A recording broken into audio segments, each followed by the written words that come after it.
Testing 1, 2, 3.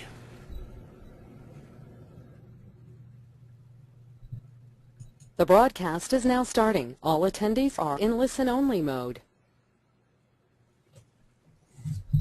Welcome to the Monatomic Andara Crystals webinar, Level 1.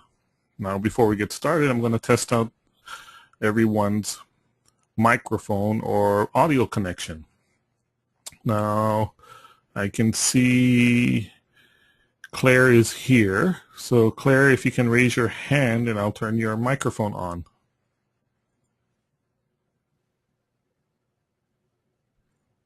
Okay. Can you hear me now? Your microphone is on, Claire. I'm on. I can hear you, Mark. I'm on telephone. Okay. And, so you can hear me, can you? Just speak just a little bit closer to the mic or a little bit louder. Okay. Can you hear me? Yes, I can. Okay, good. Okay. So I'm still waiting for a couple other attendees to show up. We'll give them a couple of minutes more while we wait for them. And if the other people don't show up, we'll just go ahead and continue with just you and me, Claire. So let's give them about a minute or two, and then we'll begin the program.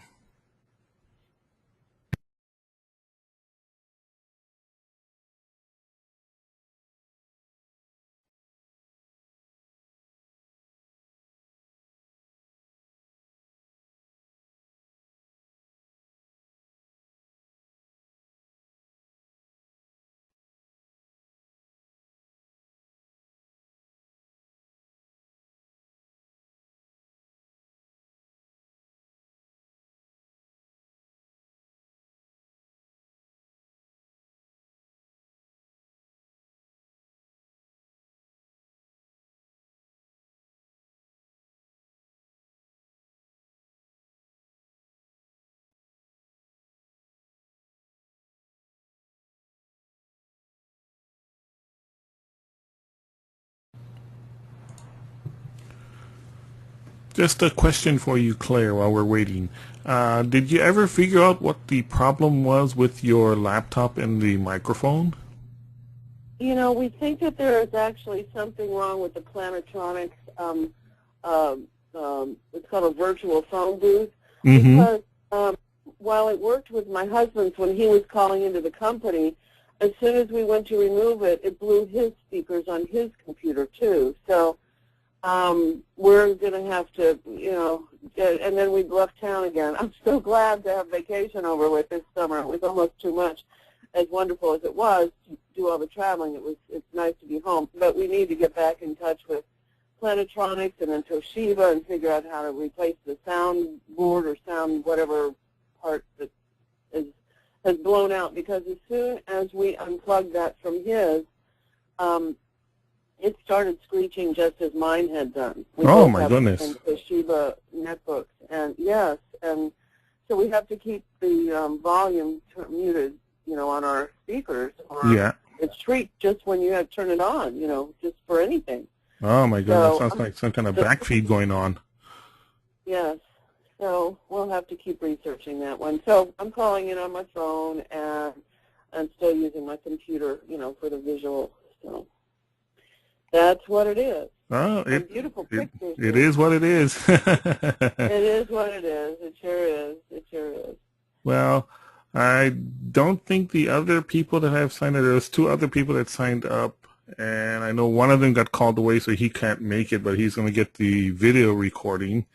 And I haven't seen or heard from the other person, so I'm not sure if she's going to make it or not, but let's just go ahead and start with me and you. Okay. So you have your own private class today, Claire. I do. I'm very fortunate, although I would love to have the others with us. I can hog all the question asking time. Okay, let me go ahead and get the show going. Okay. Welcome to the Monatomic Andara Crystals Level 1 webinar. Mark Naea, LCU.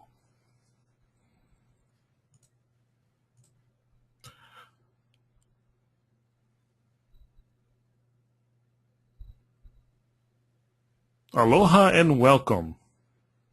Now I see we have our other participant here.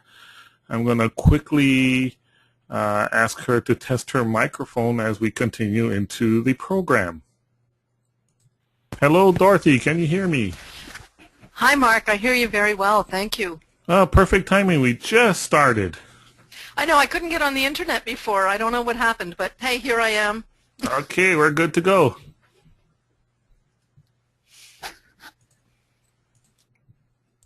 So let's begin. Aloha and welcome. Now, as you know, I usually start off any of my webinars with a quote. And it begins the same way here. You are the infinite potentiality, the inexhaustible possibility. Because you are, all can be. The universe is but a partial manifestation of your limitless capacity to become. Nisargadatta Maharaj. Now, this particular quote that the Andara Crystals chose will make much more sense as we go through today's webinar. Let's continue.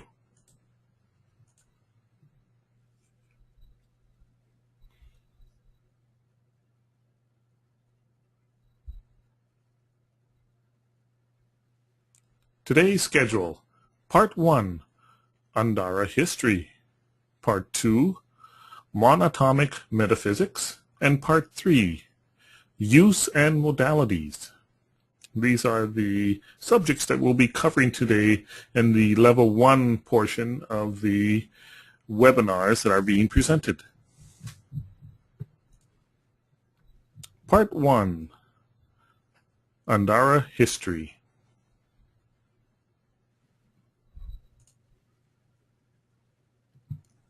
In the Andara history, we're going to be covering the discovery, the synchronicity, and the authenticity of Andara crystals themselves. Some of this you may have heard, some of it you may not have, but I was guided to include all of this in this webinar today. Next slide. Discovery.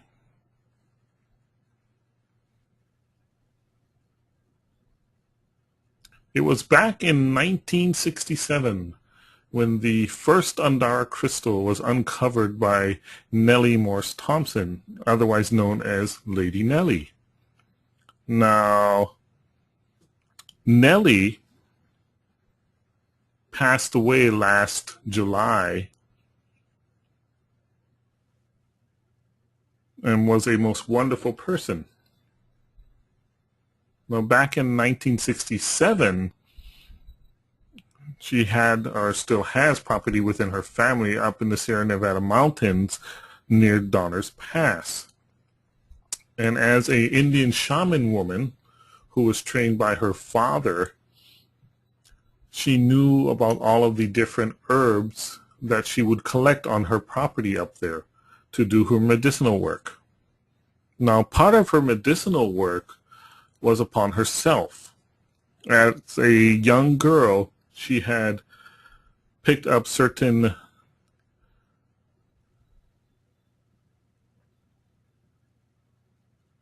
viruses that had precluded her from going to school. So she never really had a normal education, other than that was provided by her parents. Now, when Nellie moved out to California from Texas, she took that knowledge with her.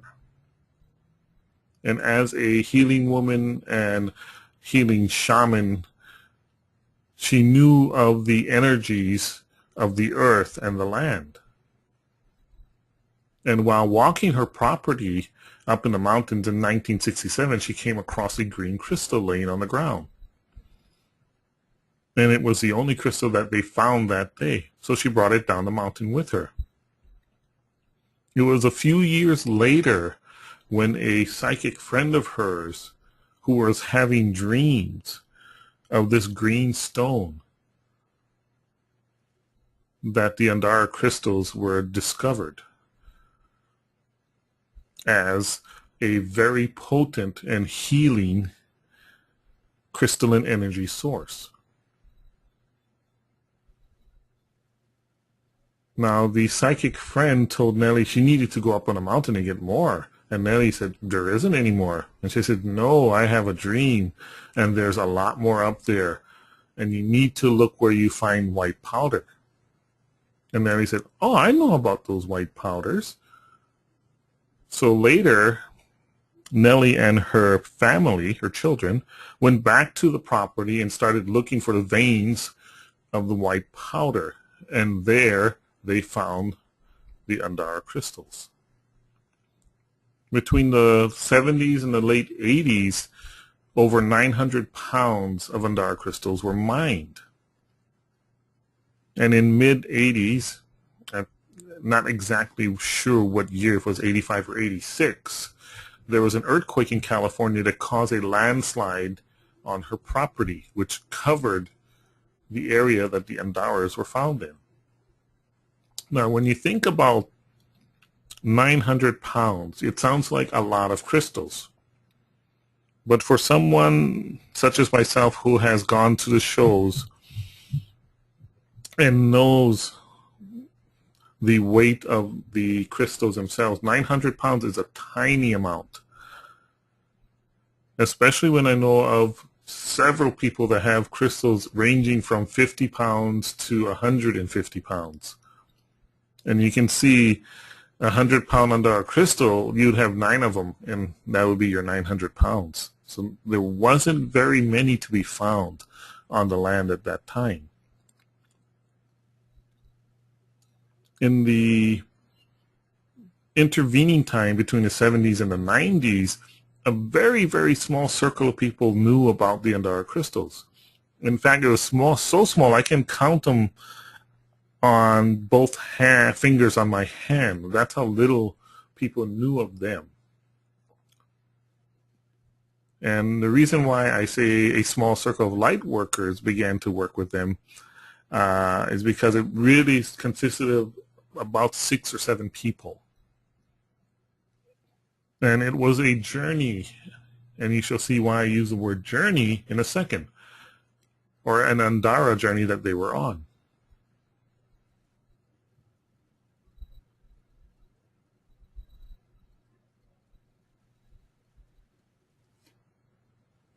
Now, if anybody has any questions, I'll take some right now real quickly. If not, I'll continue on. Just raise your hand, please. Now, Dorothy, I know your computer likes to raise its hand, and we still don't know why. A friend of mine that's a troubleshooter thinks you may have a key that's stuck on your computer, but I'm going to check your mic anyway and make sure you don't have a question. Yeah, are you there, Dorothy? Your mic is open. No questions, thanks, Mark. Okay. We'll continue on. Synchronicity.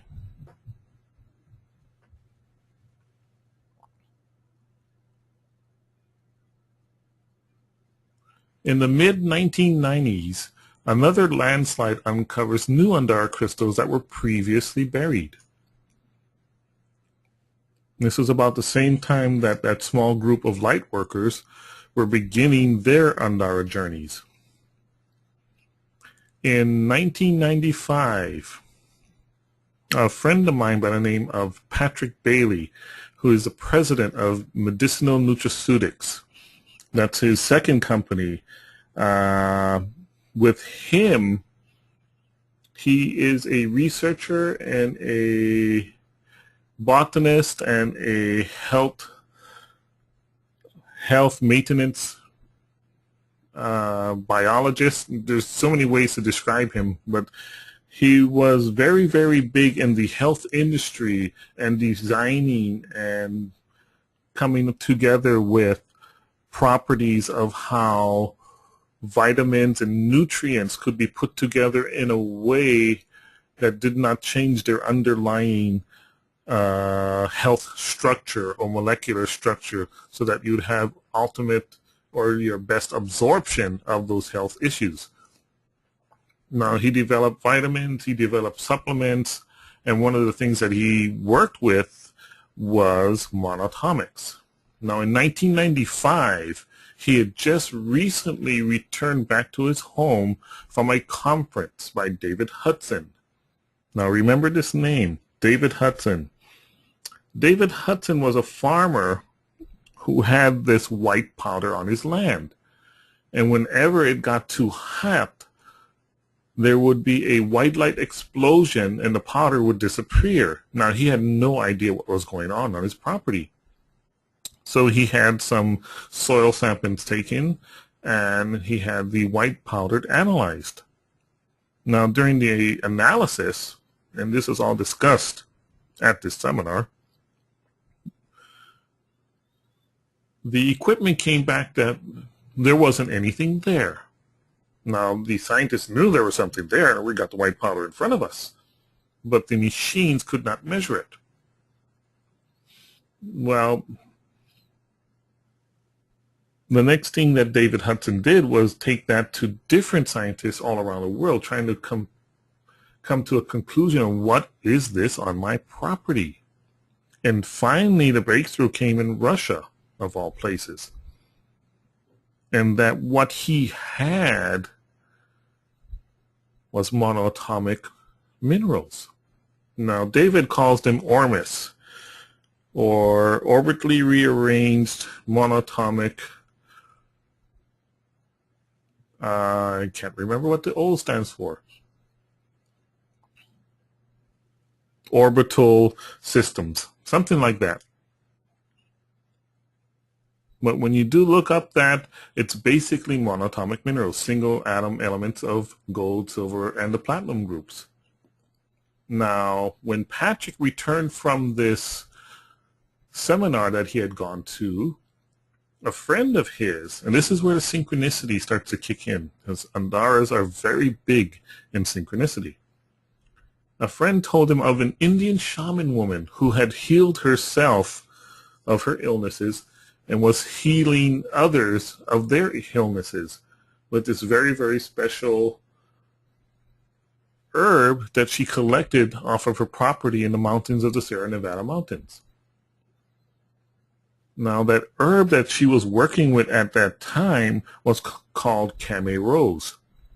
Now, the herb itself looks like a very, very small weed, and unless you've worked with it before, you may not even recognize the herb itself for any other weed that is growing on the side of a mountain. The part that is above ground is usually very stringy and small, bush-like, very, very tiny. And it looks like a tiny rose bush, but even smaller than that. The part that's used in the medicinal portions are the roots. Now, this friend of Patrick really, really wanted him to meet this lady because of all of the miraculous healings that she was performing with this particular root or herb. Now, Patrick knew of Kame Rose and knew that, yes, it does have some medicinal qualities, but it doesn't do what she's claiming it does, or his friend is claiming it does. So he kind of wrote it off as, you know, people just trying to exaggerate the properties. Now, the synchronicity that's kicking in was because of his involvement with the seminar on Monatomics. Now, the Andara Crystals really wanted Patrick to get involved here also. So, his friend bugged him for a year to get him to come and see the Lady Nellie. And finally, he broke down and said, okay, I'll come and I'll see her. And he finally met her a year later. Now, when he met her, he went in there very, very skeptical. As a herbal medicinal man himself, he knew about the properties of Kame Rose. So he knew that there's no way that it's doing what she's claiming it to do. Now, one of the things that had been revealed to Nellie after she found her Andara Crystals. Now, Nellie was a very, very strong Christian, and she believed that Christ was on her side and always watching over her. Well, one day while she was with her Andara Crystals on the mountaintop, the image of Christ appeared to her and told her, you need to take the Kame rose and make a tea from it, and that'll heal the problem that you're having right now. Now, that problem she had was a cardio dysfunction, where she was only given 6 to 8 months to live. So while on the mountain, she gathered the Kame rose, made a tea from it, and started drinking that daily. And her heart problem disappeared. Her doctor couldn't believe what happened. Said, this doesn't happen. What did you do? And she told him of the tea that she had been drinking and how Christ had guided her. Now he, the doctor, still doesn't know what happened. It just said, oh, it must have just gone into remission and we can't explain it. Nellie believed that she was guided by God, by Christ, and saved for the work that she's going to be doing with the Andara Crystals. Now we bring Patrick back into the picture. The illness that Nellie had was congenital heart disease, which is pretty serious. And to survive that, which she did for the next 30 years, or actually 40 years almost, just blows the mind away.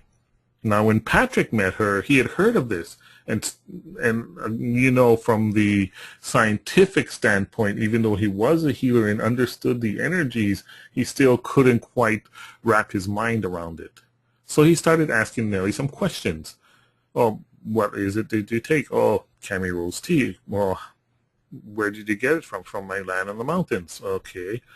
And what does the plants look like? And Nellie started to describe the Kame rose plant as this bush, which just, Patrick said, no, it's not a bush. And go, no, this, on my property, it's a bush. It grows in this white powder, and it's a bush. And that's what triggered the memory in Patrick of the seminar he had just taken. That white powder could be monatomic, and then that would explain all of the extreme metaphysical healings that was taking place from the Kame rose tea that Nellie was on and that she was recommended to people.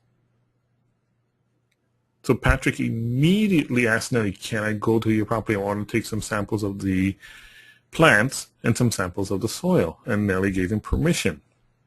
Now, when Patrick got up there, and he's one of the few people that have been to the property itself, he was amazed that the Kame rose plant was growing like bushes and ground cover over most of the property. And more amazingly, most of the root systems were embedded in this white, powdery, grayish substance, which he immediately took samples of. When tested, they came back positive for Monatomics. Now, one of the first companies that Patrick started was called Harmonic Enterprises. And that company started off working with the what he calls Ethereum gold and Ethereum minerals, or monatomic minerals, of the property there.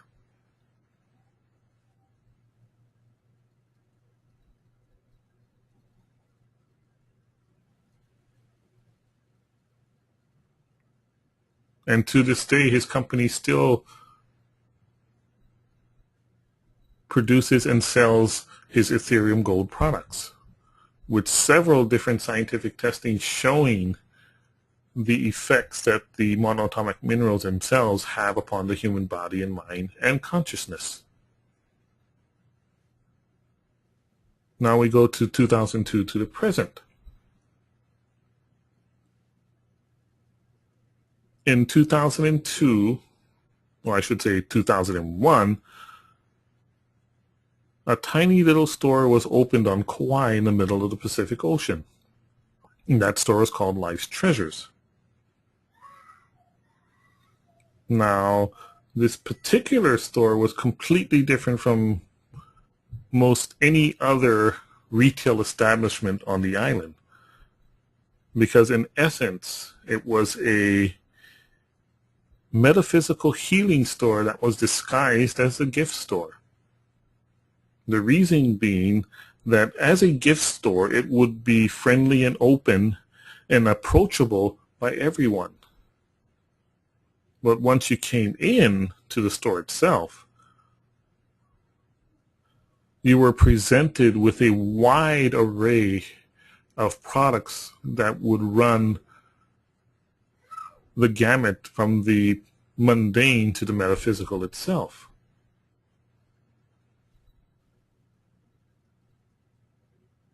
In 2002, about a half a year after we had opened, a woman came into the store by the name of Peggy Blackwell, or Peggy Black, that is, and she was wearing a small tumbled Andara pendant. At the time, I did not know anything about Andara pendants or Andara crystals themselves. And I asked her, because I saw all of this light pouring out of the pendant, what are you wearing? And she told me Andara crystals. It's an Andara pendant. And I go, what's that? And she gave me a brief history of it. And the next thing I know, I asked her, well, do you have any I can get from you? Because I'd love to have one of those crystals in the store. And Peggy replied, I always carry a small supply to trade with. Okay, my next question was, what do you want? And we did our little exchange, and I got about 4 pieces, very small pieces, of Andara crystals. Now, within the next couple of days, my wife was talking to another jeweler who did crystal wrap jewelry and crystal healing. Now, one of the Andara crystals that I had just gotten from Peggy told me that I needed to gift this, or gift the crystal itself to this crystal curl, the crystal healer.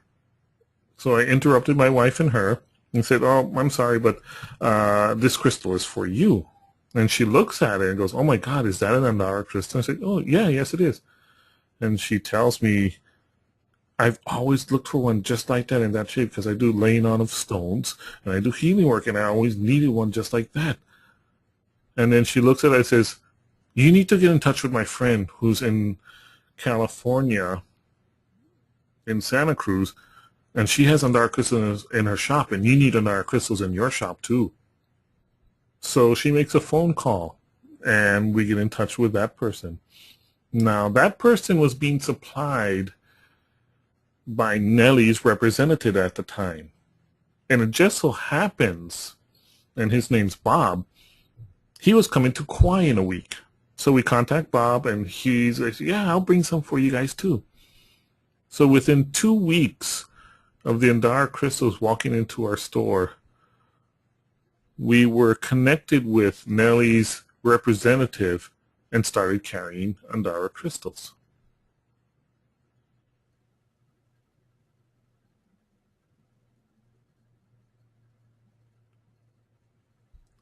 And that's part of the synchronicity that Andara crystals engender within the energy fields around them. Now I'll take a little short time right now to open up the microphones if anyone has any questions. I'll start with Claire. Go ahead, Claire. Your microphone is now open. Okay, thanks. Just a couple quick questions. First, David Hudson, where was he farming? Excuse me, could you speak up? You're a little low on the volume size. David Hudson, where was his farm? What state? Can you hear me now? I knew at one point it was either in Arizona or Texas. Oh, okay. I thought you had said earlier, but okay. so that's not important to the story, I guess. But I was curious that he had monatomic powder on his land. Then let's see. Could you spell the name of the herb? Something rose? But I It's called wasn't Cami going Rose. to. It's spelled Chamea. Oh, okay. I was pretty close, amazingly. Okay, Cami Rose. Okay, Yeah, very they still good. carry it on Patrick Bailey's website, Harmonic Enterprises. And the website Oh, itself, Harmonic Enterprises. yeah, it's Okay, that was Enterprises, another question. prizes with a Z instead of an S. Okay. And I can go ahead and email you guys the shortcuts to that. Okay. But he's been around a long time, and he's worked with Andara Crystals for a while, too. Sounds like. And then Peggy, this Peggy N. I didn't catch her last name. Black. Is she the one that was? Oh, Black. Yeah, Peggy Black. Peggy Black. Black. I have her email somewhere. I'd have to go look for it.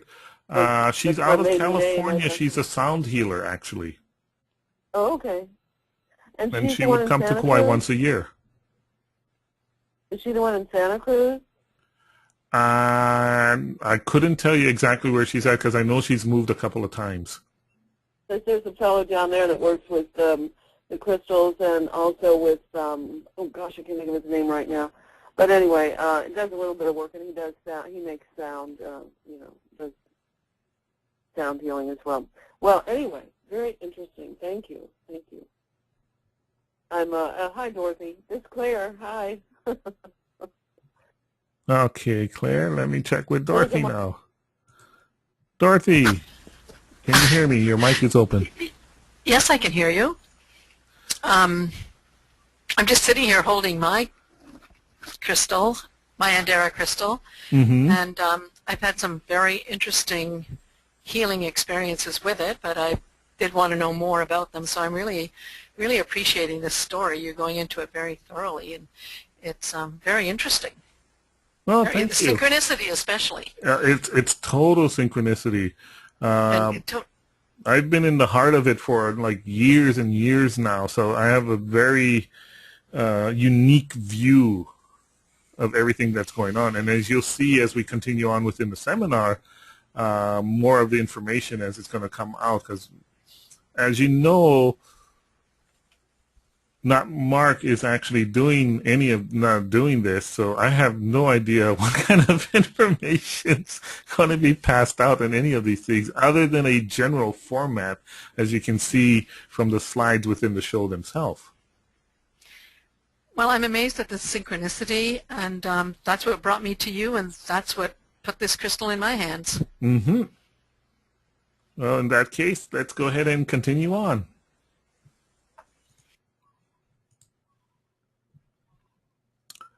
Authenticity. Now, in 2003, I wrote the first comprehensive research paper, Monatomic Andara Crystals, Bridging Science, Metaphysics, and Healing. Now, when the Andara Crystals first came into our shop back in 2002, the summer of 2002, there was only one channeled information out there explaining what they were. And the channeled information, which is everywhere on the internet right now, came from Maya Narmatude, and I think she's changed her name since then, who was channeling Thoth at the time. And that was the only source of any information on Andara Crystals and what they were. So when I started working with them, and I should say they started working me, the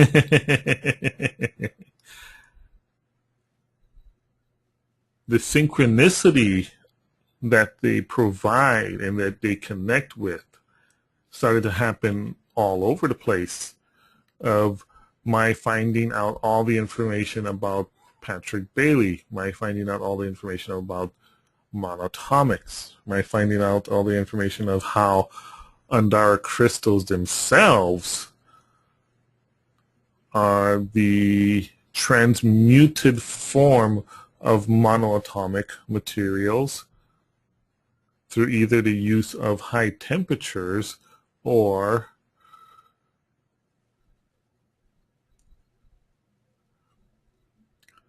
what I would call N-gate technologies.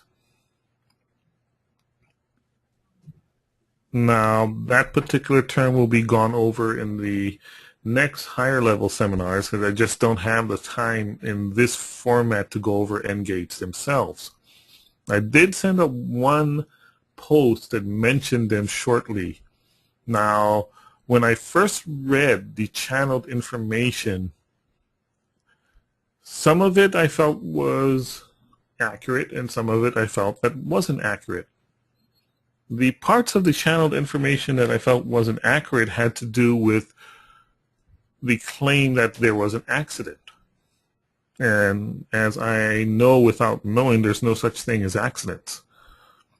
So the more research that I did into this, the more was revealed in a way of explaining how this whole thing worked and how to access the actual information themselves about Andara systems and Andara crystals and the information of how old they really are. Now, as all of this was going on and Andara crystals were becoming very, very popular, and by popular I mean there's starting to get much more demand because of the distribution that was going on then. We had been distributing and talking about Andara crystals from 2002 to 2004, and they've gone to people from all over the world. And many, many, many other people wanted to carry them too. And it started to become quite a business for them. Now, in our particular format, most of the time the Andara crystals were not even on the floor. I had them in a tray in a drawer next to our display tables. Now, the reason for that was that's what they said to do. The Andara crystals literally said, okay, don't put us in the showroom, don't put us on the table, put us in a tray in a drawer, and when the right people come in, you will know it and take us out. Now, that was the hardest thing to explain to our salespeople. Or I should say the second hardest thing to explain to our salespeople. The first was telling them not to sell anything, which is really the whole idea of having a retail store to sell things. And we were different in that respect. That's no, we don't sell things. We provide service. And everything in the store knows where they're going and who they're going to go with. So there's really nothing you need to do other than be friendly and knowledgeable. And if you don't know something, there's always books in the store to cover that. And if not, then make a phone call or call somebody else. The second part of it came when the Andara crystals entered the picture. And they weren't even on the floor. And I told everyone, okay, these guys staying here, well, how are you going to sell any of them if they're not on the shelf? And I said, they'll know when to come out, and so will you. And everyone looked at me with a funny look and said, okay, Mark's out there. But this store is way different, so we'll just see what happens. And in every instance, when they were working with a person, something would come up and they would go, oh, you need to look at these, and the tray would come out. And after a few months, they all came back to me and said, Mark, you're right. They come out exactly when they're supposed to come out, and they know when to come out. I said, of course.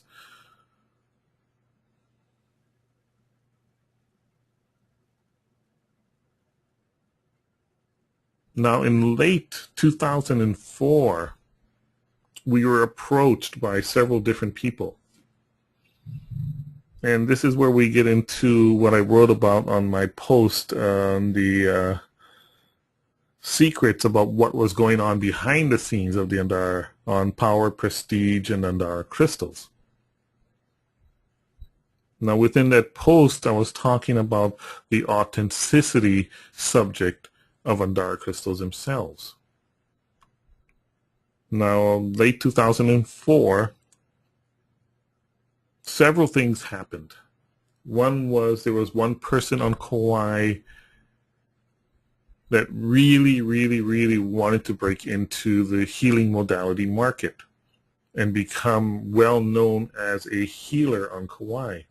And they were very struck with the Andara crystals and wanting to know exactly where they came from and who was it that was supplying them. Now, both my wife and I knew what she was doing, and it had nothing to do with service to the community or the healing community itself. It had everything to do with her ego. So we were very, very cautious with her. Now, my supplier would come to Kauai, and that's Bob, once a year and do a seminar. Not on Andara crystals, but on another subject. But he would always bring Andaras with him. And she started talking to him, and he mentioned, oh, yeah, I'm the person that supplies Mark. And she got very excited and decided to, who's this Nelly person that Mark talks about? Oh, she's the lady that, the Indian Shakta woman that I represent. I said, I really want to meet her and thank her. And when Bob mentioned that, so-and-so wants to meet Nelly and thank her for all the good work, she said, and I told Bob specifically, Bob, you don't want to go there.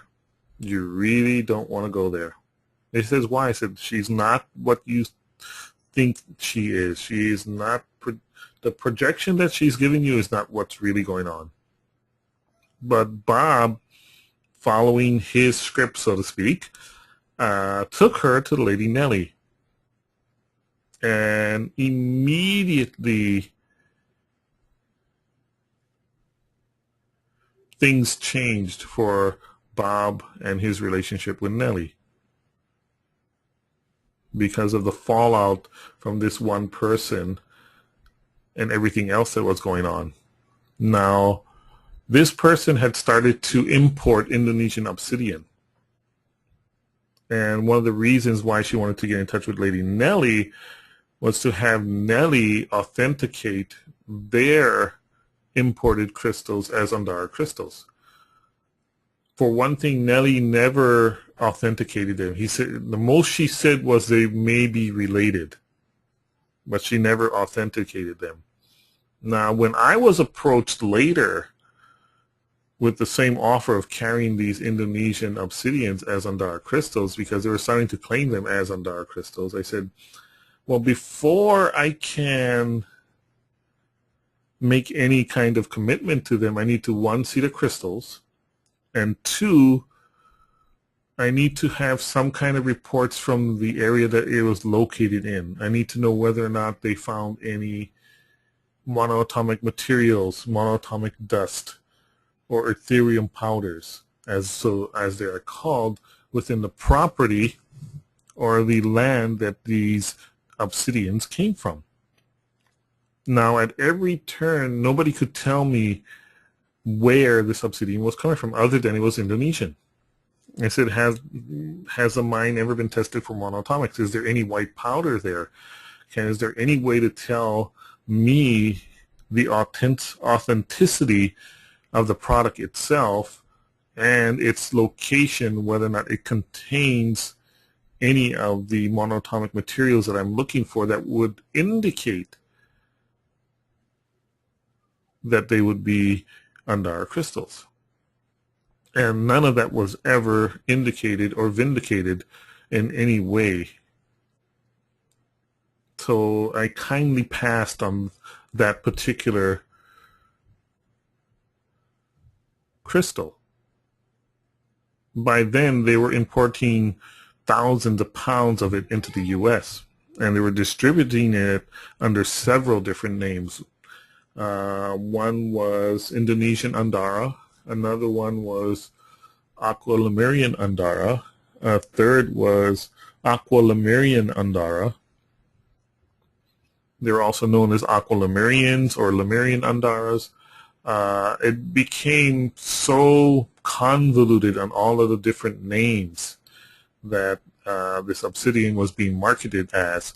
But the main issue and selling point was the Andara moniker. Now, I was aware of all of this, and I know everyone that was involved in it. But the Andara Crystals said to let it go.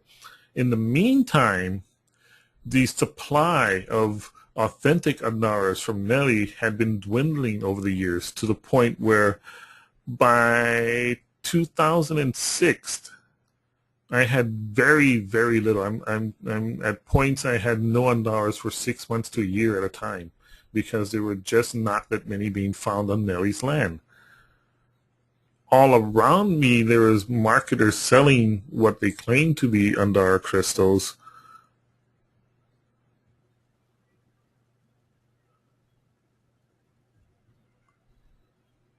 in many, many different formats, from eBay to yard sales to little tent shops on the side of the road.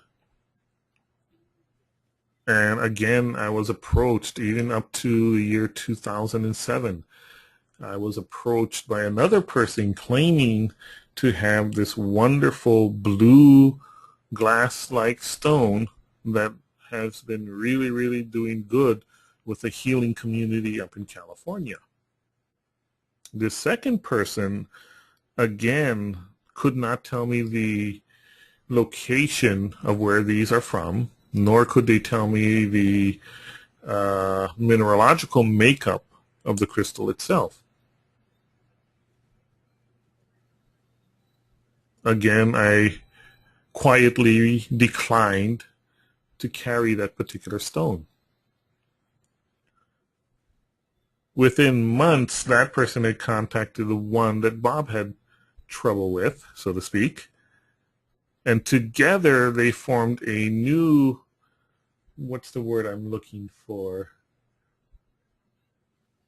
New group, as far as I can say. I'd rather not use certain terms in my head, but the new group launched this new blue stone as the Anela Andara.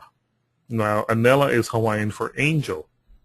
Now, neither of these people are local, neither of these people are Hawaiian, and neither of them really understood what they were doing by choosing such a name for their stone. Now, on Kauai, there is a world-famous Hindu temple, and it's actually right above the hill, about less than a mile away from where I am now.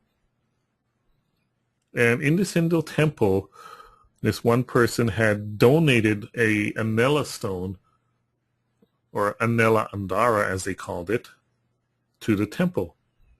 Now, years ago, Nelly had donated a 50-pound green authentic Andara to the temple. Now, this person talked him into placing her stone on top of Nelly's stone because they were related and they worked well together. And of course, as circumstance has it, that stone was placed on top of the original Andara that Nelly had brought to them. Within a few months, the Anela Andara, which had not been named yet, and I'm just using the word Anela just so that we know what we're talking about,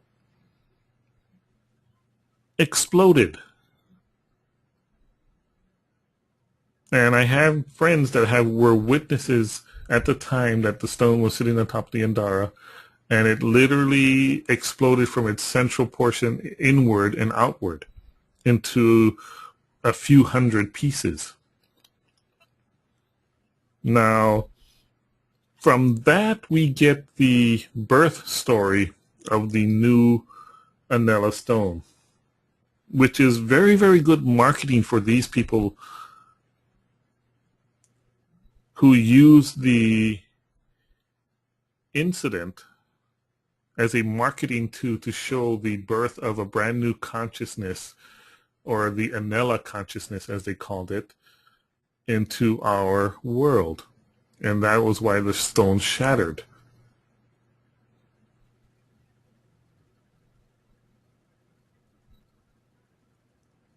And from that day forward, it became the myth and mystery of the Anela stone, that it was born, it blew up by giving birth to the Andara consciousness and energy to the earth to help it grow and prosper into the new ascendant energies that the Andara stone was projecting.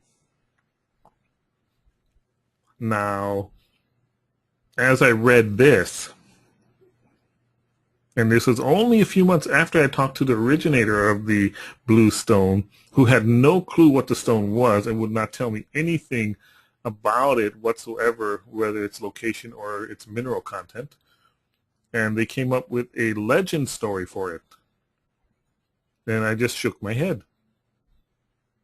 That literally people will do anything to sell anything.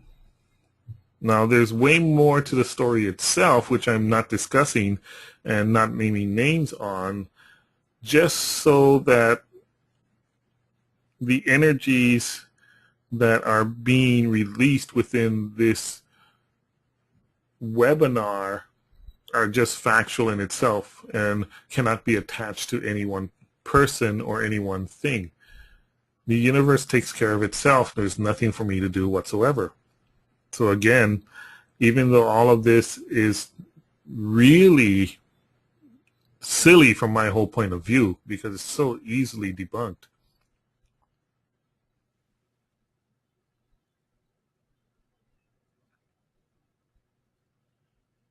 and then we come to the present. It's now the year 2011. There are many, many sources on the internet for Andara crystals, from eBay to at least 6 different sites. There are some sites that are actually called the confirmed and legal representatives of Nelly.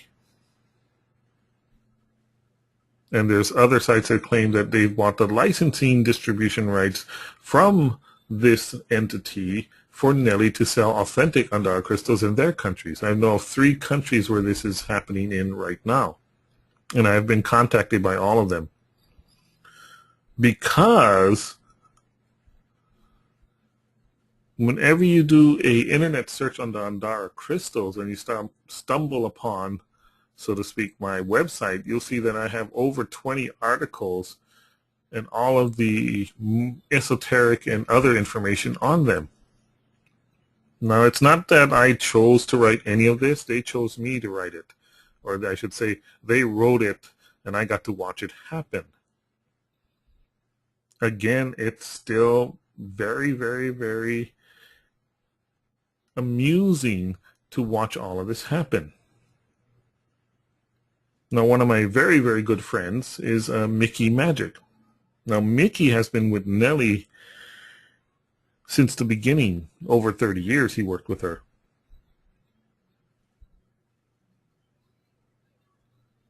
And if you go to his website, he'll literally point out who those other people are and what they're doing.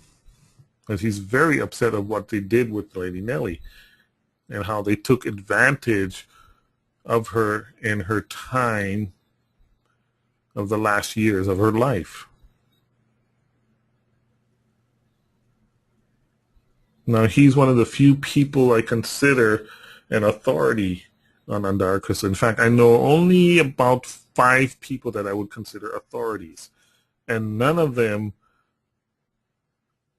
are in the, or I should say, only Mickey is still in the Andara business, working and providing them to customers. The others are not, because of their knowledge of what's going on within the business itself, and that they feel that all of that is just so wrong of what happened to Nelly and the authenticity of Andaras themselves. Now, some of the questions I've been asked by people, especially ones that are looking for authentic Andara crystals, how can you tell? And as I pointed out to many, many people over the years, like any business and any crystal or gemstone that you are buying, the first criteria that you'd look at would be who you are buying it from. Are they trustworthy? Have they been around long? How close to the source are they? Do they back up their products 100%? The second criteria would be, where are they getting their products from? Is it from the single source that we know of that you can get them from? Or are they mixing in other crystals from other locations and not telling you about that? I have several vendors out there that do sell Andara crystals that have some from Nelly, but they also carry Indonesian and Filipino or Philippines obsidian mixed in.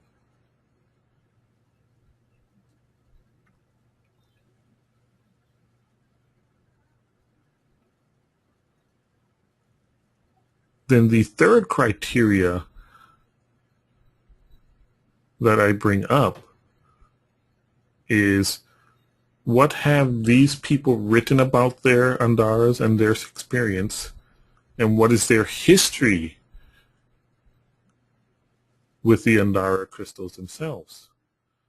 And that usually will tell you the story of whether or not what they're doing is authentic. Now I'm going to open the microphone now for you, Claire and Dorothy, to see if you have anything you want to add or anything that you wish to question. I'll start with you, Claire, and your microphone is now on. So yes, one thing that I've noticed, I'm sitting here with some of these small pieces that I got from you recently. They're in various colors, the little tiny pieces, as well as you know, a larger chunk, and also a pendant, dropped it there. And they all feel, they have kind of almost a greasy feel, if you will. It's not a very flattering term, but it's greasy compared to a piece of the Indonesian obsidian. So you can really feel the difference in them. They have more of a depth of character just in running your finger across them, whereas the Indonesian obsidian is more flat. So so there definitely is a difference in that, and I wouldn't have been looking at that so much if we hadn't gone into all this. This is just really terrific information. And then the other question I have, that was a comment, and the other question I have is, how do you spell the anella? You know, anella, is it that you were saying? yeah, it's A-N-E-L-L-A, or anella. A-N-E-L-L-A. Or one L, I'm not sure. Okay. That's what was placed up there at the Hindu monastery, huh? I just lost you. Could you speak up for that last sentence, Claire? Oh, so that was what was placed at the Hindu monastery? Can you hear me? Nelly had gifted the Hindu monastery with a large green Andara crystal, and about a year later, this person, her name's Wendy, donated her probably about a 10-pound Nella crystal to the Hindu temple, just to take advantage of that marketing technique by association. And they placed the anella on top of the Andara? Is that? Yes, they did. Anella that exploded. Okay. They said this is where the anella belongs. It needs to sit on top of the Andara crystal. Again, there's another marking technique of association. Yes, because I always thought they were both Andaras. Yeah. No, okay. the anella isn't. Okay. Wendy had no idea what that stone was when she offered it to me months before. In fact, she probably doesn't even remember our conversation in emails. Oh, interesting. Okay. You're a fabulous storyteller. Thank you. You know, you tell the stories very, very well. Oh, I'm deep in this stuff, and haven't really. This is stories that I've written but have been told not to publish. I said, okay. Even several friends of mine have read some of what I've written and said, Mark, you can't put that out there. You're naming everybody's name. I said, well, yeah, that's the truth. That doesn't matter.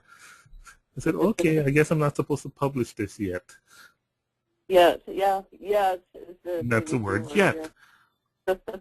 But that's exactly what happened. They took an event, and I can give you the experience. I'm going to turn your mic off now, Claire. I can tell you this. The person I have here, her name's Donna. She's the lapidary artist that is working with the Andara crystals I have, and the jewelry she makes are just outstanding. Now, she knows what I have are authentic Andara crystals. She was approached by another lady who had seen my pendants made by her and said, oh, I have this Andara crystal from Illinois, and I would like you to make pendants from them. And Don asked me, well, what do you think, Mark? I said, well, if you're supposed to make pendants from them, you will. If you're not supposed to, you won't. But they're not Andara crystals because I have no sources whatsoever have ever told me of finding monatomic Andara crystals anywhere else other than that place in near Sierra Nevada mountains. So she went ahead and took the commission piece and tried to make pendants from them.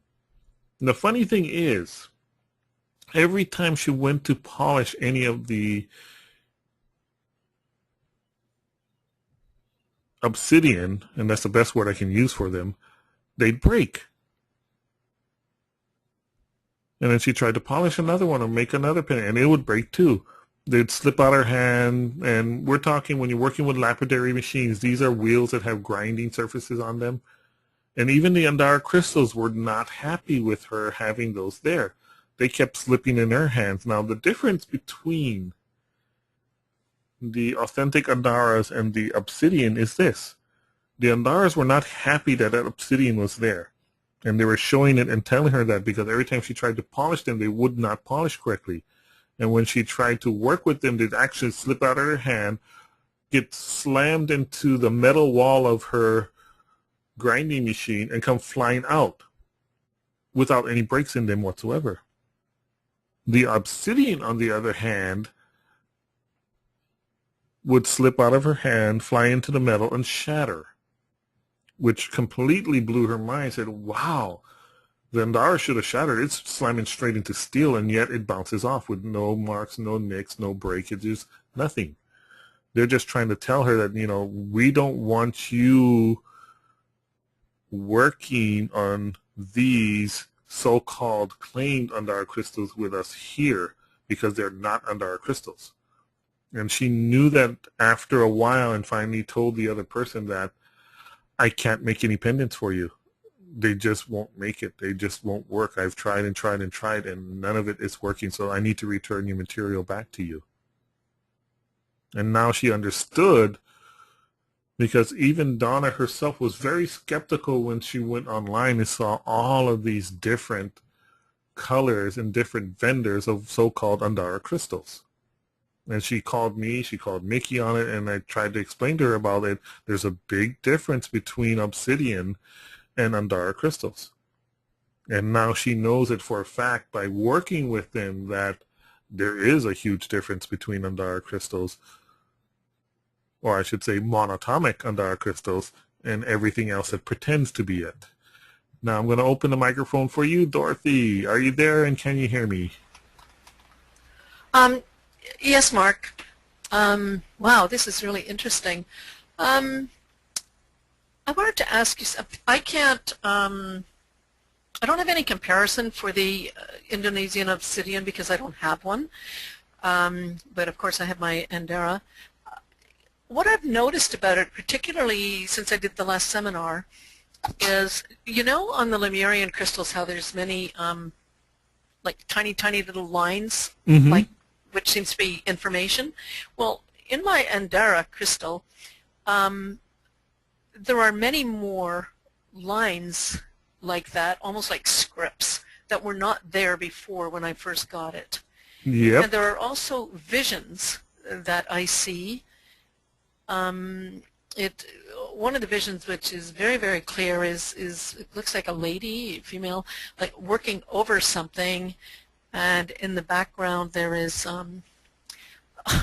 it sounds silly, but I want to say it's a dolphin. Not And there's silly all at all. these and there's all these scripted lines, and sometimes I do feel it's talking to me when I'm doing a healing. Like today I had an emergency call from a client, and I really didn't have time, but listening to her on the phone, well, I had to make time to come for one of my sacred peace healing things, and I was governed to go and get this Andara crystal and bring it down into the room and hold it and do a meditation before. And, well, she left as a different person. But it sounds really weird to be saying it, but it almost talks to you. It does. Yeah, it's like, I don't know, I'm just so grateful to be learning more about it and to treat it as something that's real, very alive, full of energy. And is it possible that it is starting to communicate more and more information with these new scripts showing? I'm not saying I'm hearing more scripts, but I'm seeing them. Actually, it is. As the more you work with Andara crystals and the more you work with yourself, what happens is that resonant connection is strengthened and strengthened. And at one point, and I've written about this in several of my posts on Andara crystals themselves, it's an ever-ascending spiral of Andara crystals giving you access to information. And as you access the information, you have access to more information. And it keeps spiraling upwards. Okay. And that's what part of what the Andara crystals do. Fascinating, really. It's Yeah, I will be getting more into detail of those aspects of it in the next webinar when we get into the level 2 and the level 3 stuff, which is really, really super duper fun stuff. I also see two crystal shapes coming down where they're meeting at a point. Mm-hmm. One is coming from like the left side and one is coming right down the center, which I never noticed before. But now I notice these crystal images. Oh yeah, they continuously change and work with you as you continue on your journey. And that's why I literally call it an Andara journey. Okay. It's really cool. It is cool. Thank you. You're welcome. Well, let's continue on. Part 2, Monatomic Metaphysics. Now in this section, we're going to be talking about the actual monatomic properties, bridges, and Andara crystals themselves. Now, the first thing that I want to talk about really quickly is the monatomic properties themselves. Now, monatomics are a big fancy name for single atom elements of gold, silver, platinum, rhodium, osmium, and several other metallic mineral groups.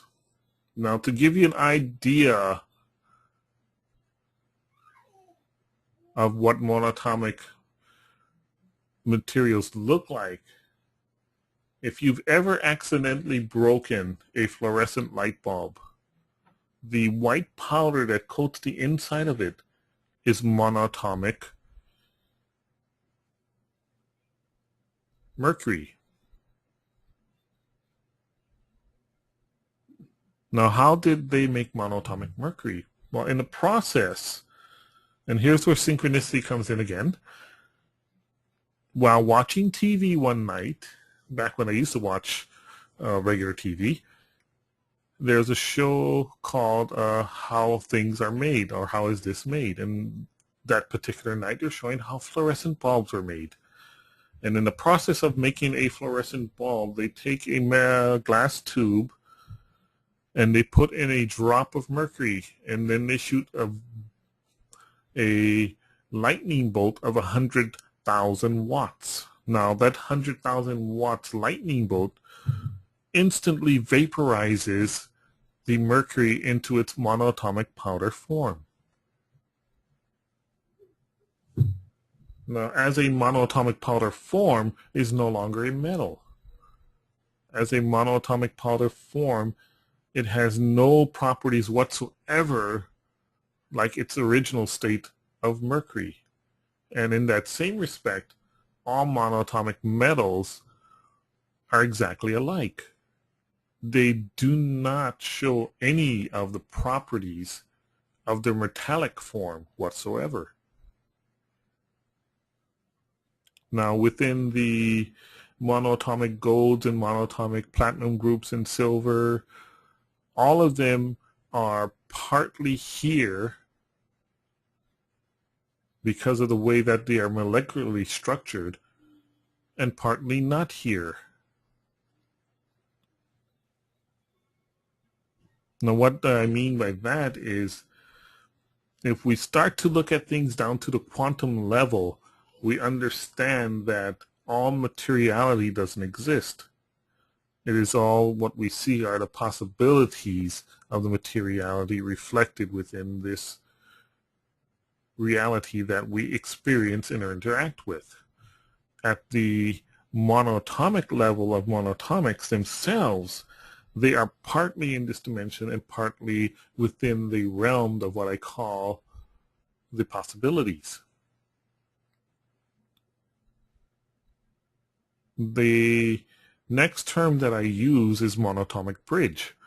Now, the reason why I'm using the word bridge is because monatomics bridges the realm of sense reality with the realm of quantum possibilities. They are that bridge that allows the senses to experience that energy resonant field of anything is possible. They allow you to contact and make that connection to who you really are. And that's the bridge that monatomics provide. Now, the monatomic Andara crystals are the actual reality bridge that we can actually hold in our hands. It's like holding possibility in your hand. It is the material form of infinite possibilities. Now, the reason why within this webinar itself I've not explained any of the colors and their uses, and we'll be getting to that shortly, is because I really wanted everyone here to understand. And I need to kill that phone.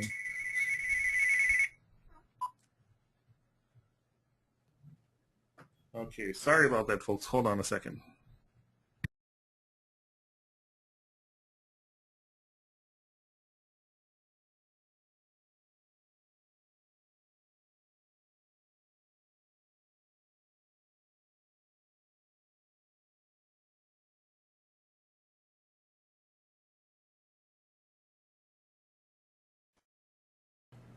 That was timely. I forgot to take the phone out of my office. Anyway, as I was saying, the infinite possibilities that the Andara crystals represent in a realistic format that we can hold in our hands. They form that bridge from conceptual materialism reality to the infinite possibility plane of our true consciousness. Now, the next image that I'm going to be showing you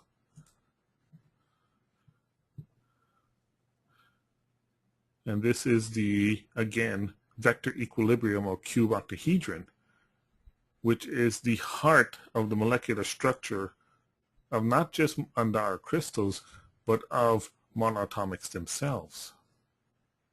The outer planes, so to speak, of the squares and the triangles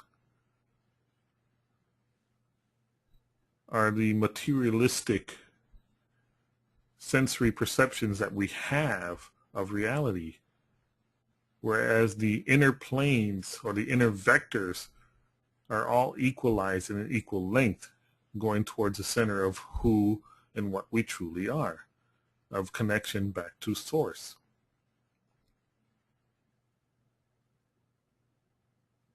Now, as you can see, all of the different colors of Andara crystals are represented, or mostly represented, by the pictures that I have here.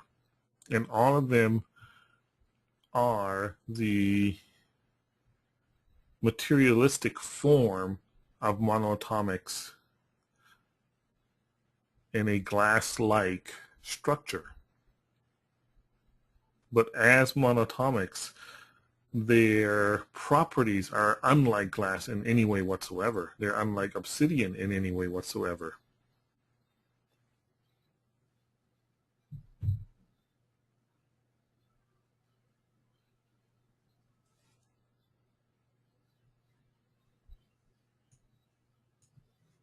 Now I'm going to check and see if anyone has any questions, and otherwise we'll continue on. If you do have a question, please raise your hand. Go ahead, Claire, your microphone is on. Are you there, Claire?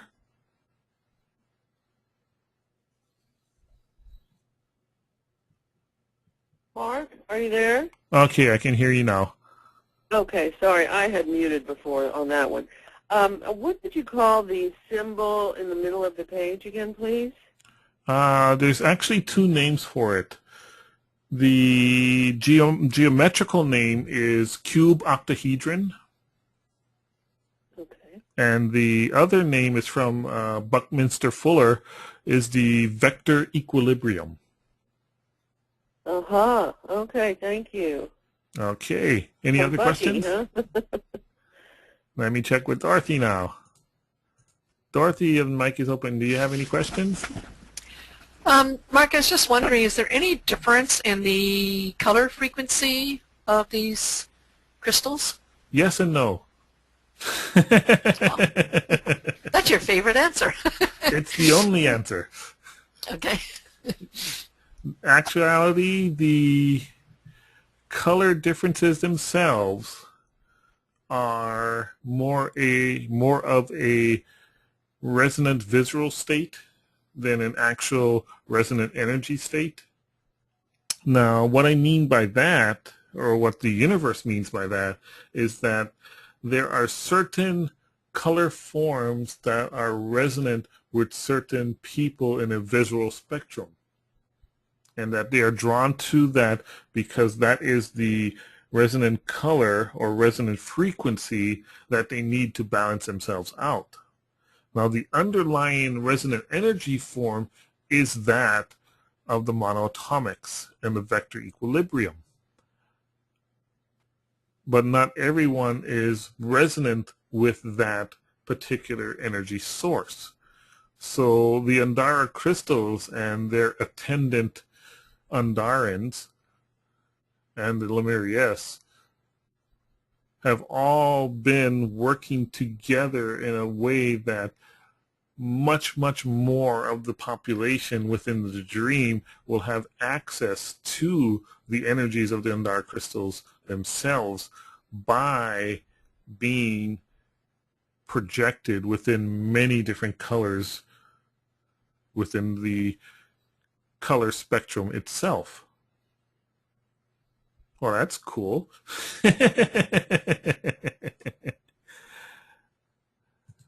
Well, that's a first that I heard. How's that sound to you, Dorothy? Well, that's interesting because, of course, the one I have is the pale green, but when you show these pictures up, I am so drawn to that deep blue on the right-hand side. It's just like I'm gravitating towards it. So I guess Oh, yeah. I The guess I have to come and avatar. see you. Make sure you have one in February. If it's for you, it'll be here, and there's nothing I can do about it. Right, right. It's amazing when I look at all the pictures. That's the only one. It's just like it's grabbing me, and I'm drawn to it. Yeah, as I tell people too, and over the years they get drawn to different colors, and it's because now that their frequencies have been uh, shifted, is the best word I can use. I can't say that it's going up or down because even that is just a Right, discrimination between right. how frequencies work. When you look at frequencies themselves, there's just a nature of them are going up and down. There really isn't any up or down. It's all a perspective view. But as your frequencies shift into different ranges, you become attracted to and resonant with different items So it's and not that one different is more colors. powerful. It's not that one is more powerful. It's just that my energy is probably going to resonate better with that. Exactly, More fluid, exactly. perhaps. Okay, understood. Thank you. You're welcome. I see that your hand is up, Claire. Your microphone is now on. Yes, so Mark, will you be talking more at another time about the various colors In the and next why? seminar, on the level 2, we'll go Okay. into the colors. Okay, great. Well, I'll keep my question till then. Thank you. Thank you. Okay. Yeah, right now, as a foundation, it is best to understand because of sometimes what happens is that people will become stuck, or what they will do is cubby hole the information of a color and say, oh, that only does that. It only does this thing because this is a description of what this color does. When actuality, that's just a general description of what that color represents. When you look at the color spectrum itself, the color spectrum is based on white light energy, and it is broken up through a prism, and I use that term prism as a prism of senses, that is our sense perception energies and sense perception organs, that we take white light and break it up into the separate colors that we operate with. Now, that doesn't mean that the white light is gone and all the other colors are not there anymore, because each color of Andara contains a white light, meaning it contains all of the other colors themselves. It's just that one color is the one that's being reflected to you and that your sensory organs are interacting with. All the other colors of them are still present. And in level 1, I want people, especially newcomers to this, to understand that the color you're seeing and presented with your sense organs themselves are just that. And that each Andara crystal itself is much more powerful than what you would consider just by looking at them and that particular color. Now, with that said, we'll move on to the next slide.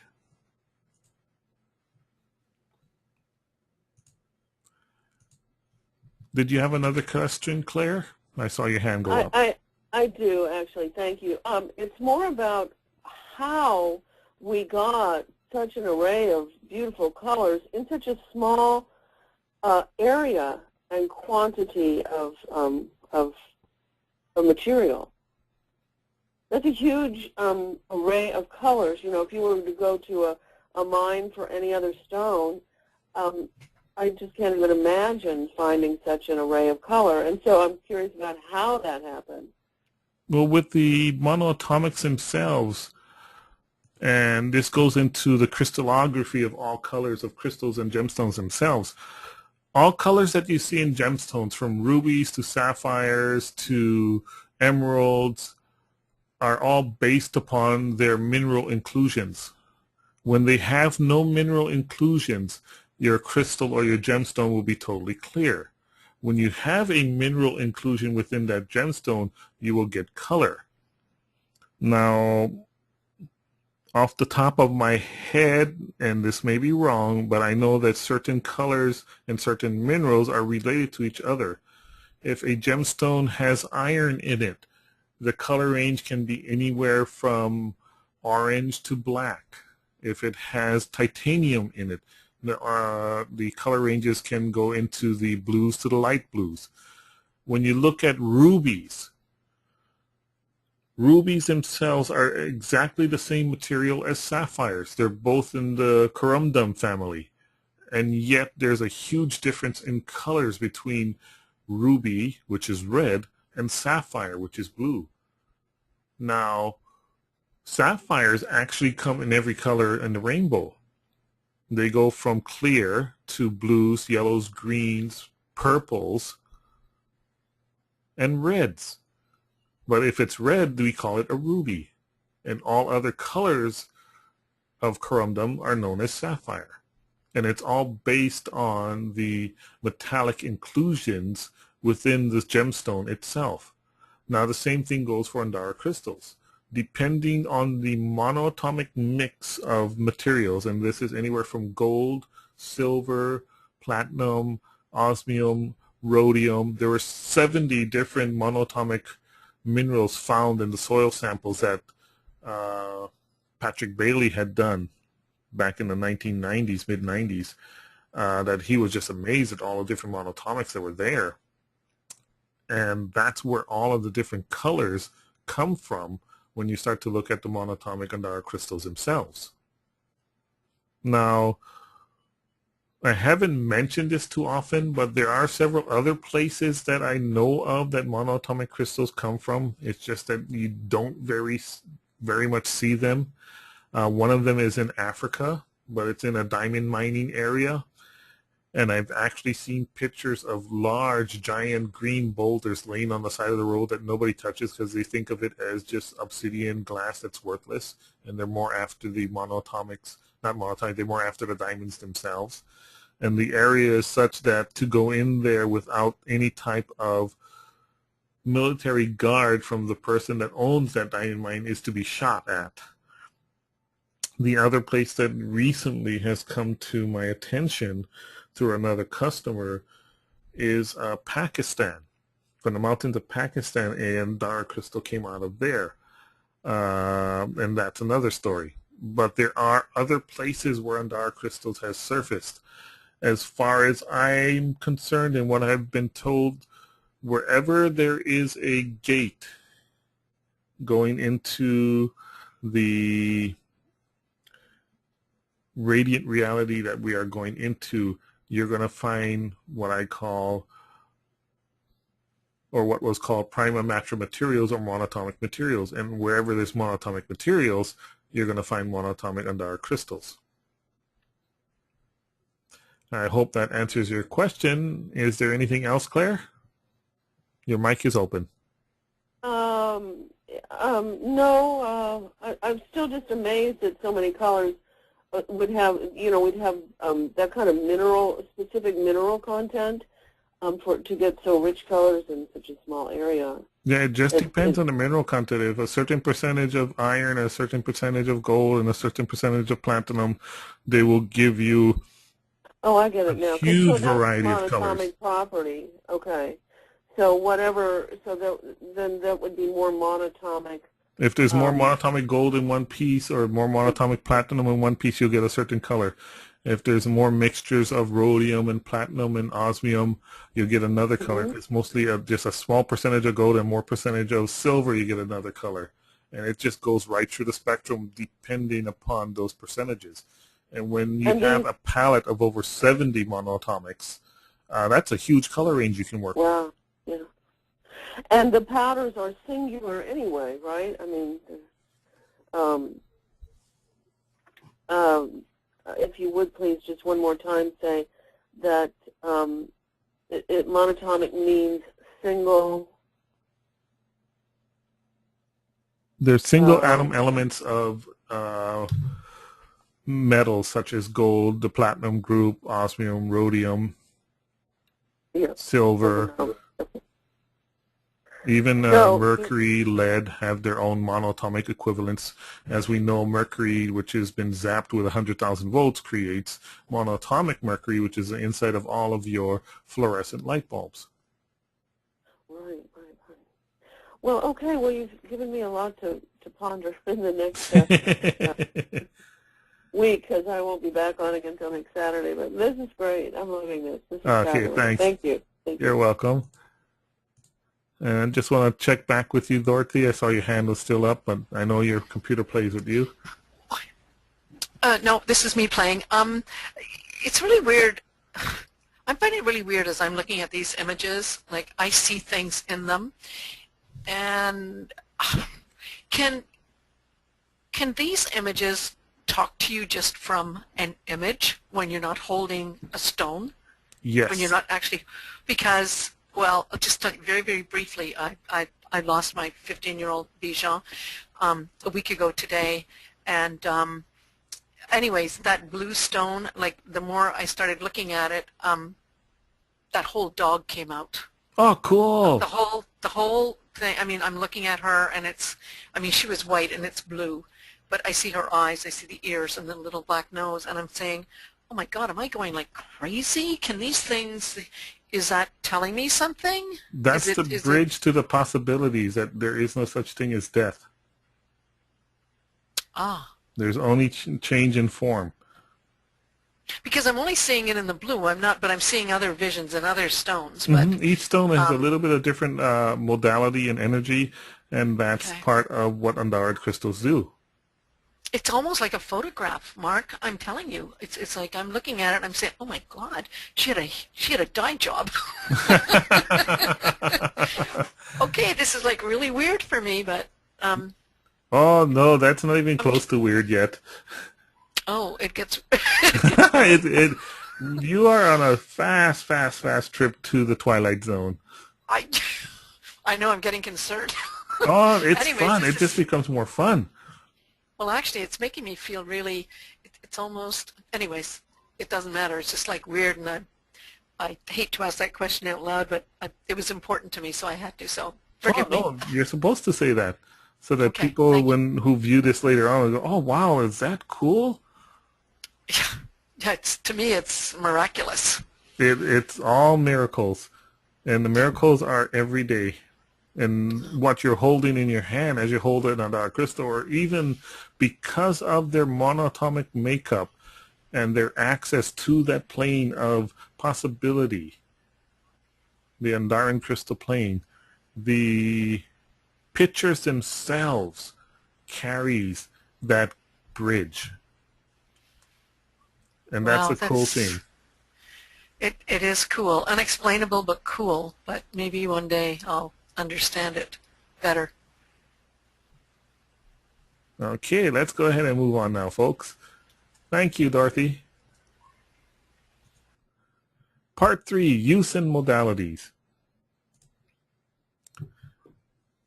As we're discussing prior to this, intent is a big thing with Andara crystals. Now, what I mean by intent, as a healer, you're going to intend to heal that specific either health issue or emotional issue or spiritual issue. Now, with the intent to heal comes the realization that it's not going to be you doing it whatsoever. With the Andara crystals themselves, because of that bridge way of being physically here, but actually physically not here also, but on the plane of possibility, everything happens much faster.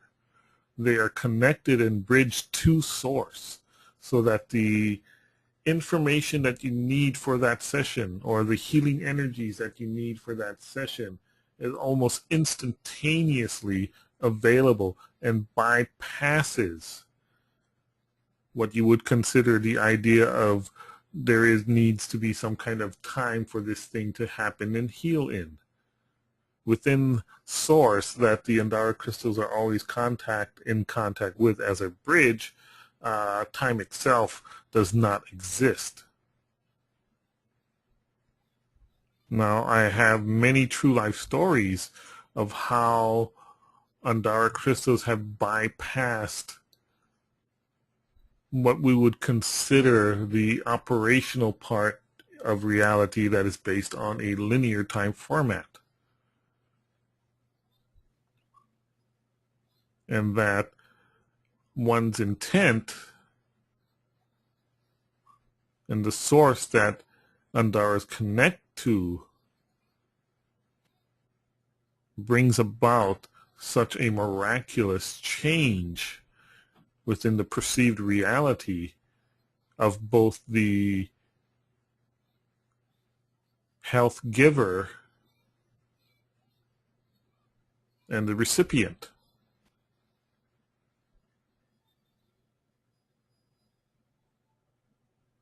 Now, some of the true life stories that I can share with you demonstrate the powers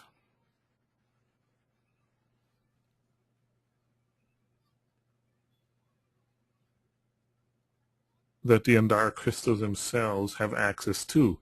And its reality is not so much the Andara crystals themselves have access to this power. It is your inherent own powers that it's given you access to by taking you out of the picture. And as an example, a friend of mine that is a prominent Hawaiian healer here between Kauai and the Big Island, at one point, her teacher, whom in Hawaiian we call a kumu, and he was the kumu of her hula halau, had hurt his back.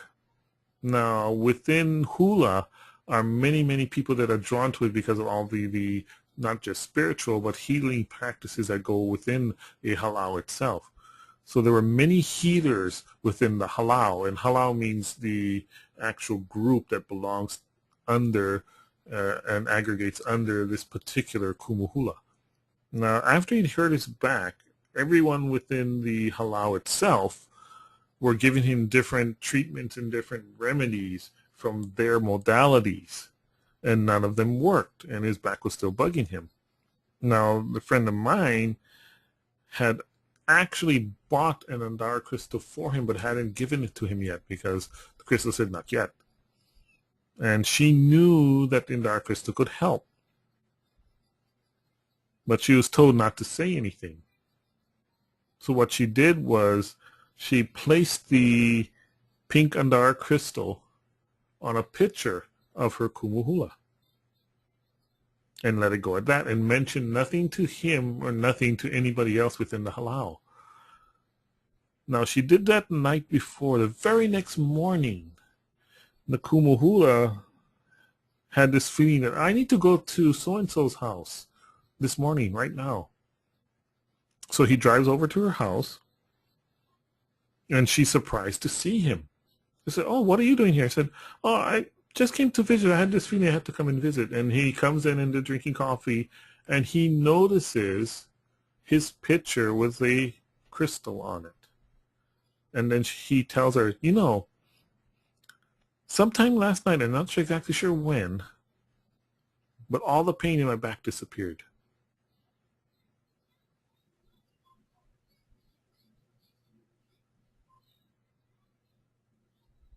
And my friend was just in awe at the whole thing. And still didn't say a word about what she had done or what the Andara crystal had done. But both of them knew exactly what happened.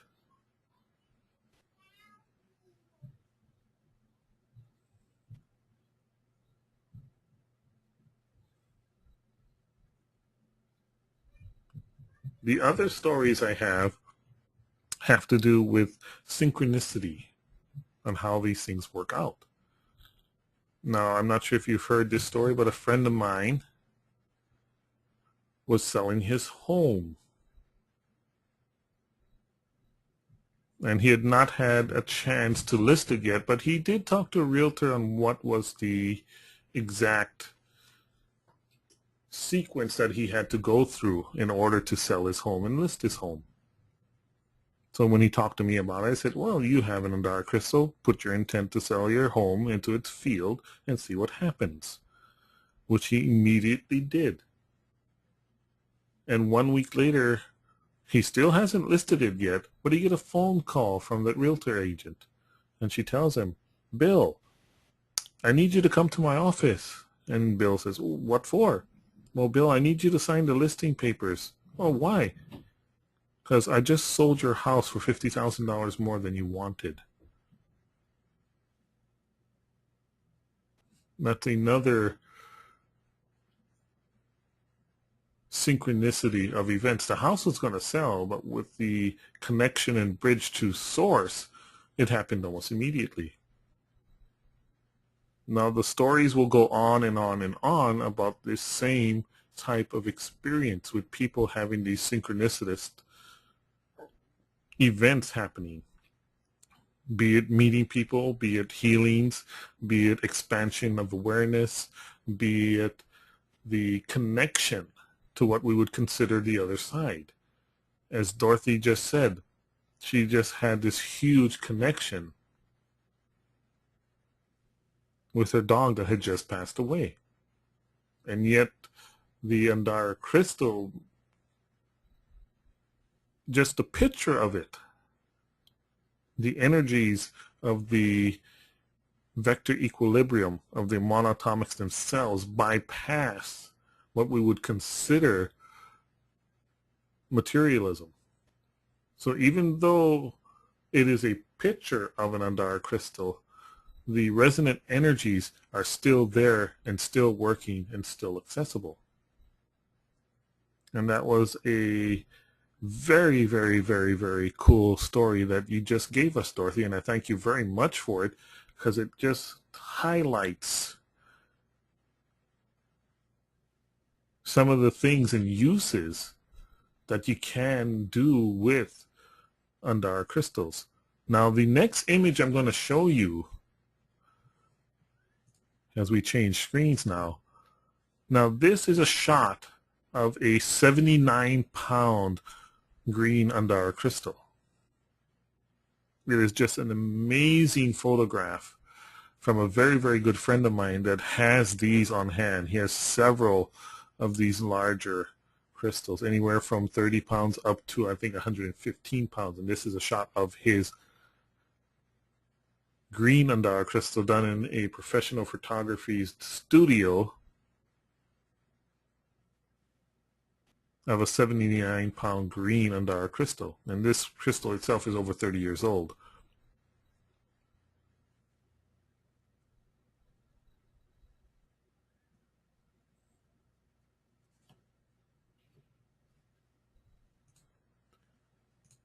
Do you have a question, Dorothy? I noticed your hand came up. Well, the question was just before, when you were talking about those real-life stories, how does that play into our scripts? In other words, the people that are healed and whatever, is it in the script that we are going to find these Andara crystals and then that is going to work in the healing? I'm just a little bit confused about I'm confused about the whole thing, actually. Well, that's a good thing. Oh. I like confusion. Because I'm trying to get it through my head. Okay, if this is the script and this is all meant to be and this is going to happen, but then I go and I choose this beautiful crystal that I have from you, and I end up using it for healing for other people and for myself. Is that all part of the script that we're drawn to it? Or does it have anything to do with the script? Is it something different? It's actually both. Now, yes, it's scripted that you were supposed to get that particular crystal. And yes, it's scripted that you're supposed to work with a person on healing them. What's not scripted, and this is where the Andara crystals come in and the bridge that it enacts and is in place of between the idea of what we consider materialism and the actual plane of possibilities, where the now is ever present and time doesn't exist. Within the script, and this is the best way I can describe it, the script is like a book, and it has, say, 400 pages in it. And the idea of who you think you are has to go through it page by page by page. When you bring into it items like Andara crystals, which are both here, allowing you to view the page that you're on, and not here, allowing you to view any page within the book. So it gives you that access to the possibilities of who you truly are. And the same thing in the healing format. It could be scripted that you have such and such of an illness or injury, be it physical, emotional, or spiritual. And within the script itself, you're supposed to be going and holding on to it for such a time frame. But because you have access to Monatomics or Andara Crystals or any of the other modalities that gives you access to the plane of possibilities of who you truly are,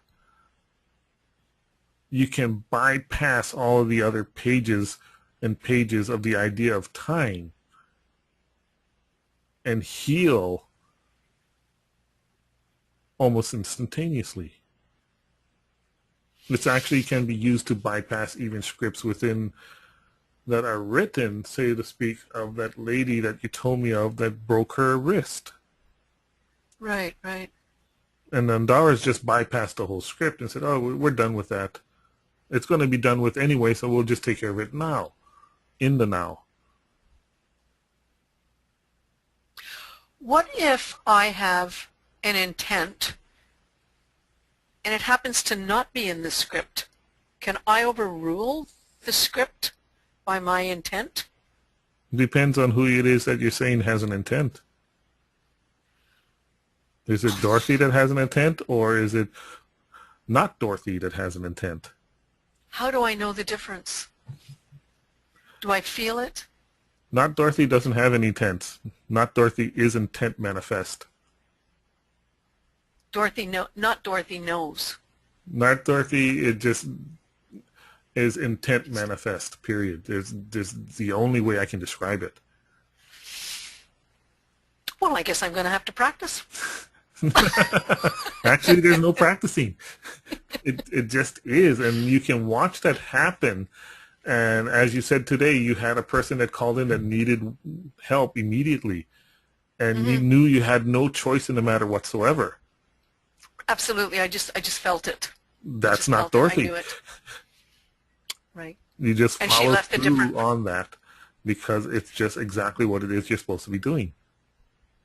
And I just felt, as I held that Andara crystal, and I just felt a connection to the God without and the God within, and asked that God heal her and me, whatever. We kind of merged, and it was just a wonderful, wonderful, wonderful, peaceful feeling. And when we finished our segment, I mean, her whole energy changed, her aura, her facial expressions, and there was like a very happy, peaceful lady. Whereas when she walked through the door, she was distraught. And I'm kind of scratching my head, and I said, how can that happen? How can that happen? And I don't take credit for it because, of course, I know it's not me, but I am so blessed to have been drawn to this. Just so blessed. Yeah, we're in a very, very cool time right now, and I consider myself extremely blessed to be able to be experiencing and being part of all of this that is happening right now. Yes, yes, I understand. Me too. Okay, I see Claire has a question now. Your microphone is now open, Claire. Yes, Mark. If I'm wearing one of the Andara pendants when working with clients, is that going to be effective enough, or do we actually need to maybe put the Andara on the body of the client? Or just having it in the room, does that affect this bridge for everybody in the room? I just lost you on the last sentence. Does having the Andara in the room affect the bridge for everyone who's in the room? Or does it need to be, touching the client's body or my body? Or well, it actually, what level of closeness does the stone need to be, the crystal need to be? Well, whenever it's more of the several different things are happening at the same time with Andara crystals. The energy format is going out in all directions. Now, the people that are in that energy field will be affected by it, but they will be affected more by it if it is actually interacting with one of their senses, either being visual or tactile. Now, if they're visually looking at it, they'll be extremely affected by the light energies that are coming out of it. If they're tactilely interactive with it, meaning it's placed on their body or they're holding it in their hand, they'll go get both the resonant frequency through the cellular format of their bodies and also the light frequencies being passed from the cell to cell to cell. So you can go with both formats, but the connective interaction point is them knowing that it's there, that you point it out to them so that it becomes part of the conscious awareness. Okay. And if you're working with someone in a healing format where they're laying down with their eyes closed, laying the stone upon them has the same effect.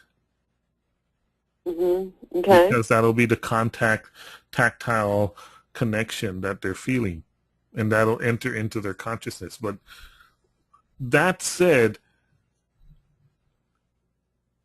even if they don't know the stone is there, even if they don't realize the stone is there and it's not in their consciousness, the energies that are being projected and resonating out of them will affect them also. Okay. It's just that within the eye of who they think they are, it's more effective there of bringing forth that I, who they are really. Does that make sense? I took the first course, the first class last month. This is very helpful. And then if I'm wearing it over clothing, it's not actually tactilely, it's touching my skin, but it's in my my biofield, my aura. It's with me all the time anyway. So exactly. It's or you could go and leave it on your dresser and go into another state. It's not going to leave you now because even location-wise and time-wise, because they're partly in this dimension and partly in another dimension, because you've already made that resonant connection with it, it's with you always. Oh, very cool. Yeah, they're very, very cool. And I've known people that have had those experiences with them where an Andara crystal has actually followed them cross-country in a way that they can't explain. It was like, I left this at home and now it's in my purse. How is that possible? I said, of course it's possible. It wanted to go with you, and it came. I gotcha. By the way, the 75-pound green stone looks to me like a very happy frog. And with cool. Yeah, it does. Yeah, wonderful things and light coming off of it. I adore it. It's just fabulous. It's magnificent, Chris. I'm very lucky to have a photograph of it. Okay, so with that, we're coming towards the end of our seminar, which went a little bit longer than the hour and a half I thought, but as my wife tells me, add a half an hour to an hour, whatever you do, Mark, that's just how you are. And to summarize today's webinar, the Andara Crystal Level 1. Andara crystals are soul-enhancing, high-vibrational healing tool that works on all levels, physical, emotional, and spiritual. The process creates a unique healing experience, individual for each person, assisting him or her in releasing unwanted energies while moving toward their next evolution of truth and back to original divine consciousness. Now that, if I boil it down to its very, very, very essential part, is going back to who you truly are, which takes us back to the first quote of the seminar itself.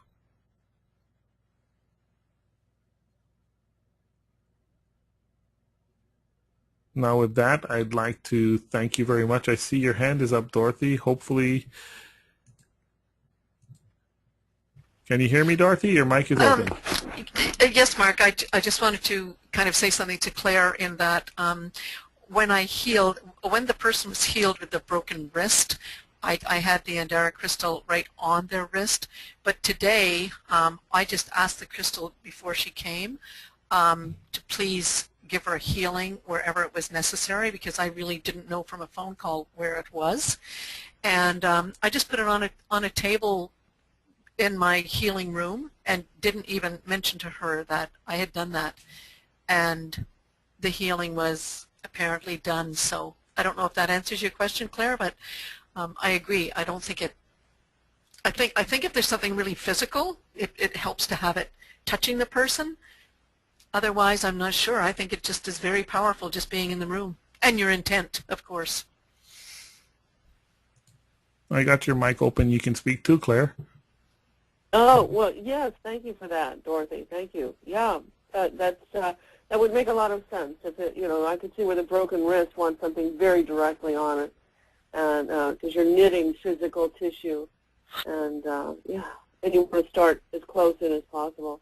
But to have it in the room and have the energy assisting at all times, it's all great. And so I just need to remember, too, to go in every day and charge everybody and everything, all the tools. Not everybody. I call my things, my healing tools and friends, everybody. But, talk to them and remind them every day. We have clients coming in, and they're going to be here, this, that, and the other thing, and invite their support. As I take, where I work, I take a lot of our tools for granted, and so that's a good reminder. And just to tell all our crystals yeah. And to tell all our crystals how much we love them and are grateful for them helping us. It's like a real thing, right? Yeah. Absolutely, absolutely. Oh, absolutely. They are real things. They're real healing tools. There's no question. Yeah. I'm grateful to have found the Andara Crystals. It's been about 4 years ago, I think, since I walked into Mark's shop when you were in La Hui. Yeah, we're in La Hui, yeah. Yeah, and that one, it was after you moved from Kapaa. And the shop in downtown, and I saw those green stones, and I went, what is that? And now everybody comes up to me and says, what is that? It's just amazing. So immediately captivating to people, because you know right away there's something special there going on. Someone asked me if it was a broken Coke bottle. I've had a bit of that too, but for most people they'll know. And I'll have people turn around and say, in the grocery store line, I really like your green stone. And I went to Ecuador, of all places, for a essential oils 10-day travel and learning session. And by the end of it, I was known as the girl with the green stone. People do notice. They really do notice, and they feel the energy. They it's not a piece of glass. It's not a piece of cosmetic. Definitely energetic. Well, yeah. I'll end the seminar today, the webinar today, with this story for y'all. In fact, this is from a referral from Patrick Bailey. A friend of his that was in Oregon, and I'm going to turn your microphones off for now, was asking Patrick about what did he know about Andara Crystals, and he'd heard of it. And Patrick said, just call Mark. He's the expert there. Give him a call. So I get an email from this person in Oregon saying that he wanted to get some Andara Crystals and if I could give him a call. So I call him up, and we're talking about what he wants and what colors he wants. And I tell him, well, this one wants to come, this one wants to come, this one wants to come, and it'll be right in your price range that you mentioned. He said, oh, great. So I pack up his crystals and send them out. A few days later, after he receives his purchase, I get an email from him. And he starts off the email with, Mark, I'm originally from New York City. And when I first opened my box, the order that you sent me, I looked at it, and all I could see that I just spent $100 on broken glass. And that was his first New York reaction. And then he took them out of the box. And as he took them out of the box, they started to glow, all of them. And there were 6 pieces in this batch that he had gotten. And he writes, When I took them out of the box, something happened. They all lit up. They all started vibrating. They all just, this energy started shooting through me, Mark. Oh my God, this is not glass. And I couldn't help but start laughing as I read that email. Now, I no longer have a copy of it. I wish I did, because my computer crashed, and this was way back in 2003. And my hard drive crashed, and I lost most of my email from that time. But I still have it in the Akashic record of access, which I can access, or not mark accesses, and read it pretty much verbatim of how he had such a huge reaction to them. He later had referred me to several of his patients because he was working with them, and he was not only a masseuse, but he was also a Reiki master and an acupuncturist. And he had his healing practitioner that he had brought from New York to Oregon. And he had had such a wonderful, wonderful experience with the Andara Crystals.